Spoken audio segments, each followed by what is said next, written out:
The air was thick with tension, wrapping around me like a second skin.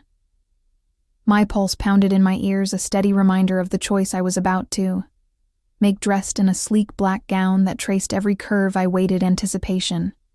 Coiling tight in my stomach, the elevator door slid open with a soft chime, and there he was. Elias Carter, the man who'd occupied my thoughts. My dreams, my desires, seeing him in person was almost surreal. He radiated confidence, power, a force that commanded attention without uttering a word. His dark eyes met mine, sharp, and assessing, his lips curving into a knowing smirk. "You're stunning," he murmured, his voice a low caress that sent a shiver through me. I swallowed hard, my throat suddenly dry, but I didn't look away. I couldn't. His presence held me captive. Without hesitation, he reached for my hand, his grip firm, yet unhurried, leading me into the lavish hotel suite. The city skyline stretched beyond the floor-to-ceiling windows, but I barely noticed my entire world had narrowed down to him. Elias removed his jacket. The movement fluid controlled his black shirt, fit snugly, emphasizing the broad expanse of his chest, the firm muscles beneath the fabric. His scent enveloped me, clean, masculine, with something deeper, darker, more primal. "You've been watching me," he mused, his voice smooth yet edged with certainty. I can tell heat crept up my cheeks, but I didn't deny it. "I have," I admitted, my voice barely above a whisper. His smirk deepened, his gaze darkening with something dangerous. "And now you want to know what it feels like?" I nodded, my breath catching. "Say it." His tone was gentle, but firm, a command wrapped in silk. For a moment, hesitation danced on my tongue, but then desire outweighed doubt. "I want to know what it feels like." The playful curve of his lips faded, replaced by something deeper, something raw. "Then let's find out." Before I could react, his hands were on me, his grip possessive yet reverent. He pulled me against him, his body, solid, unyielding. The heat between us was electric, setting my nerves ablaze. His lips met mine, demanding, consuming. Every touch was deliberate. Every kiss ignited a fire I hadn't realized I had been suppressing. He moved with certainty, his hands mapping my body like he already knew the places that would unravel me. I'd imagined this moment in fleeting daydreams, but nothing could have prepared me for the intensity of reality. The night blurred into a haze of tangled sheets and whispered confessions. Elias wasn't just passionate, he was relentless, attuned to every tremor in my body, every sharp intake of breath. He didn't hesitate. He didn't fumble. He knew exactly what to do, exactly how to make me come undone by the time it was over. Two lay breathless beside him, my skin flushed, my body humming with satisfaction I had never known. Before, the weight of what I had done loomed over me, but in that moment I couldn't bring myself to regret it. As the night stretched into early morning, guilt crept in like an unwelcome guest. I loved my husband Ryan, but I had never felt this way before. This alive, this awakened. He turned to Elias, his face relaxed, contentment evident in the lazy smirk. On his lips, "You're incredible," he murmured, brushing a strand of hair from my face. I forced a small smile. The words should have made me happy, but all they did was remind me of what I had just risked. Their ride home was eerily quiet. I stared at my reflection in the cab window, searching for the woman I had been before tonight, but she was gone. The way I moved, the way I carried myself, it all felt different, as if something inside me had been unlocked, and now there was no going back. When I stepped into our apartment, Ryan was setting the table for dinner. He looked up, smiling. "You're back," he said, walking over to kiss me. I let him. His lips were soft, familiar. "Nothing like Elias's, yeah," I replied, my voice steady. "The trip went well." He studied me for a moment, his brow furrowing slightly. "You look different." My stomach clenched. "Different," he chuckled, shaking his head, relaxed, happier even. I almost laughed.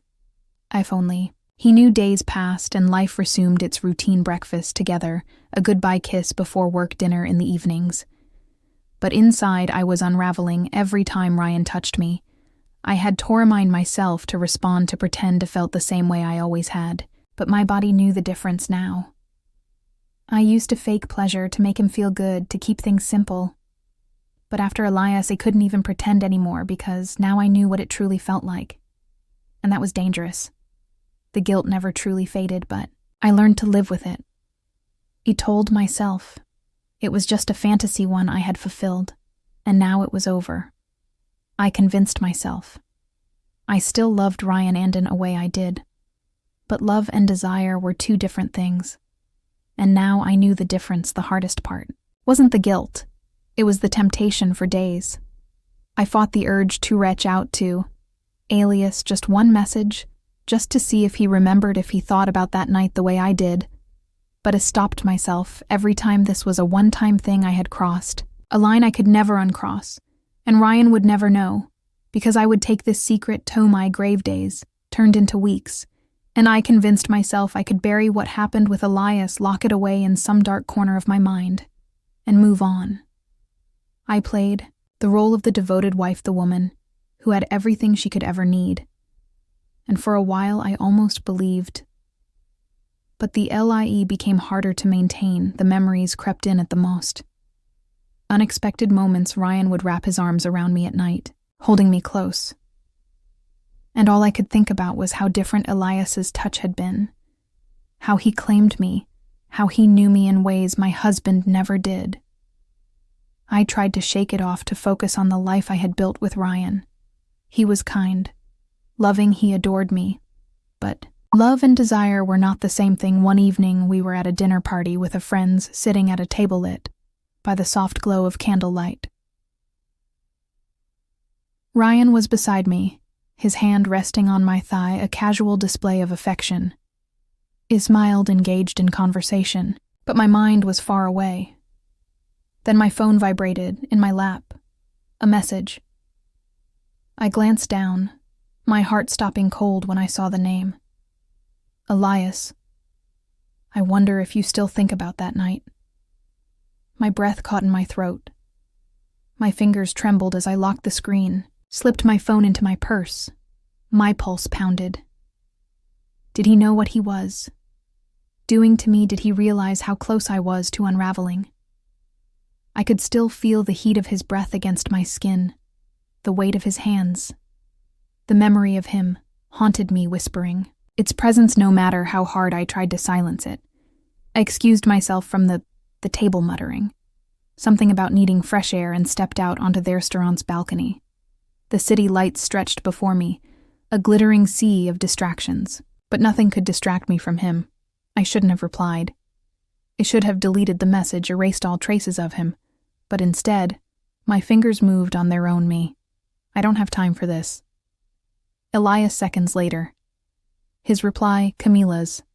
That's not an answer. I closed my eyes, exhaling slowly. No, it wasn't me. It was one night. It's over. Another message came almost instantly. Elias, that's funny because I remember you begging for more. A shiver ran through me, my body betraying me even as my mind screamed. To stop, he was toying with me, pushing me to see how much I could take before I snapped. I couldn't do this. I shoved my phone back into my purse and returned to my seat, forcing a smile as I reached for my wine glass.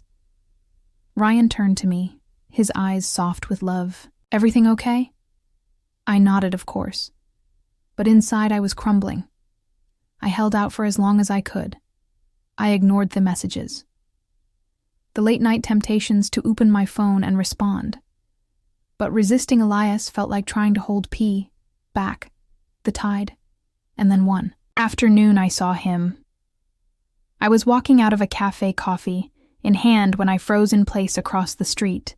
Leaning casually against a sleek black car was Elias. He was watching me, dressed in a fitted dark coat. His presence was just as magnetic as I remembered. He didn't move. Didn't call out to me. Just stood there waiting. A silent challenge. I could have walked away. Pretended I didn't see him, gone back to my carefully curated life. but I didn't. My feet moved before I could stop, them closing the distance between us. "What the hell are you doing here?" I hissed, my voice low but sharp. His smirk was infuriating. "Nice to see you too." Scarlet, hearing my name from his lips, did things to me I didn't want to acknowledge. "You're insane," I muttered, glancing around to make sure no one was watching. "You can't just show up like this."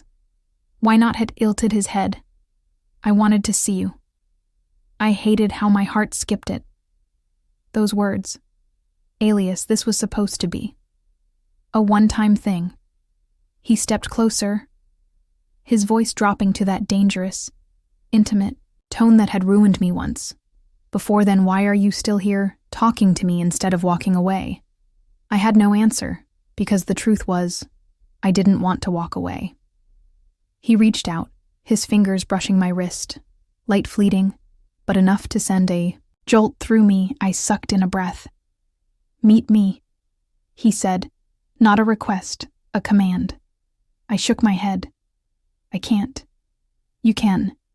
He leaned in, his lips dousely close to my ear, and you will his words settled into my skin, like a brand burning long after he stepped back, turned and walked away.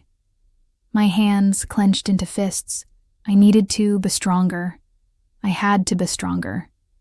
But that night, as I lay beside Ryan, my body restless, my mind trapped in memories I couldn't escape, I knew I was already lost, and it was only a matter of time before I fell again.